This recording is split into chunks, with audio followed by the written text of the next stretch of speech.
ዛሬ እኔ ነብዩን ወዳለው ይላል ቀብር ያለበት ሄዶ ለደሪህ ይሰግዳል። ነብዩን ወዳለው ይላል ቀብር ጧፍ ያደርጋል። ነብዩን ወዳለው ይላል የቀብር አፈር ይበላል። ነብዩን ወዳለው ይላል የቀብር አፈር አምጥቶ ሱቁ ላይ ይነሰንሳል። ምንድነው በረካ ፈልጌ ይላል። ነስአሉላህ ሰላመተ ወልዓፊያ። ላኢላሃ ኢላላህ ነብዩን ወደድኩ። ነብዩ መሐመድ ሰለላሁ ዐለይሂ ወሰለም ምንድነው ያሉት? አይደለም አንተ ከኔ ቁመት የሚበልጥ ደሪህ ለአንድ ሸኽ ለአንድ ወልይ ቀብር ልትገነባ ይቅርና ረሱሉላህ ሰለላሁ ዐለይሂ ወሰለም ምንድነው ያሉት? አልይን ቀብር የማንም ይሁን የማን ቀብር ከስንዝር በላይ ከፍ ብሎ ካየኸው ሳትደረማምሰው ከሌሎች ቀብሮች እኩል ሳታደርገው እንዳታልፍ። ወከዛሊክ ሱራ ሐውልት ካየህ ሳትደረማምሰው ሳትቀዳድደው እንዳታልፍ። ዛሬ እኔና ነብዩን ወደድኩ በፍቅራቸው ከነፍኩ የሚለው ሂድ እስኪ ወደ ክፍለ ሀገር አብሬት ሂድ፣ ደሪህ ቃጥባሬ ሂድ፣ ደሪህ አልከሶ ሂድ፣ ደሪህ አናጂና ሂድ። ሱብሃንአላህ ኧረ እዚህ ሸጎሌ ሼህ ሐሰን በድሩ ቀብር ሂድ። ምንድነው ቀብራቸው?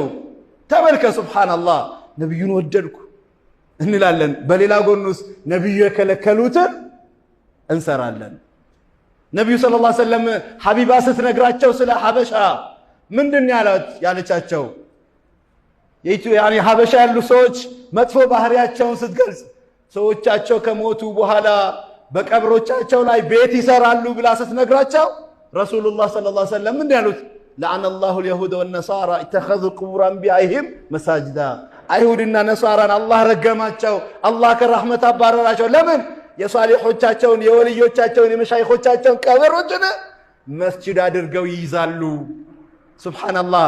ዛሬ እኛ ነብዩን ወደድኩ እንላለን፣ ከሙታን እርዳታ እንከጀላለን። ሙታን ጋር ሄዶ አጥቦ ከፍኖ የቀበረው ጋር ሄዶ ምን ይጠይቃል? ሀብታም አርጉኝ፣ ልጆቼን አፊያ አርጉልኝ፣ ርዝቄን አስፉልኝ። ላኢላሃ ኢላላህ። አላህ ስብሓነሁ ወተዓላ ይቁል ለሁ ዳዕወቱል ሐቅ ወለዚነ የድዑነ ሚን ዱኒሂ ላ የስተጂቡነ ለሁም ቢሸይኢን ኢላ ከባሲጢ ከፈይሂ ኢለል ማኢ ሊየብሉገ ፋሁ ወማ ሁወ ቢባሊጊህ ወማ ዱዓኡል ካፊሪነ ኢላ ፊ ضላል። አላህ ምን ይላል? ለሁ ዳዕወቱል ሐቅ። መለመን መጠራት ያለበት አላህ ብቻ ነው። እኔ ብቻ ነኝ አለ አላህ።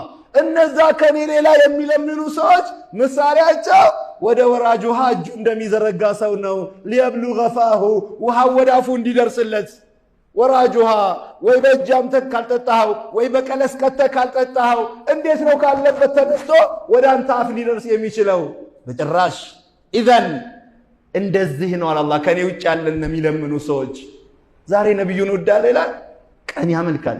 አይሆንም። ነብዩን መውደድ ማለት የእሳቸውን ህይወት መኖር ነው።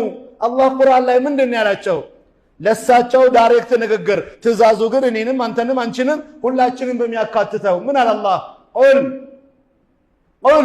ኢነ ሰላቲ ወኑሱኪ ወመሕያየ ወመማቲ ሊላሂ ረቢል ዓለሚን ላ ሸሪከ ለሁ ወቢዛሊከ ኡሚርቱ አነ አወሉል ሙስሊሚን ወፊል ሐዲስ አነ ሚነል ሙእሚኒን። ቁርአን ላይ አላህ ምን አለ? ቁል በላቸው ኢነ ሰላቲ መደፋት መስገዴ፣ ወኑሱኪ እርዴ ወይም የሸሪዓ ተግባሬ፣ ወመሕያየ መኖሬ፣ ወመማቲ መሞቴም ሊላሂ ረቢል ዓለሚን ለዓለማቱ ጌታ ለአላህ ነው በል። ወቢዛሊከ በዚህ ጉዳይ ላይ ኡሚርቱ ታዝዣለሁ፣ አነ አወሉል ሙእሚኒን የመጀመሪያ አማኞች ታዝዣለሁ በላቸው። ከማን? ከዚህ ኡማ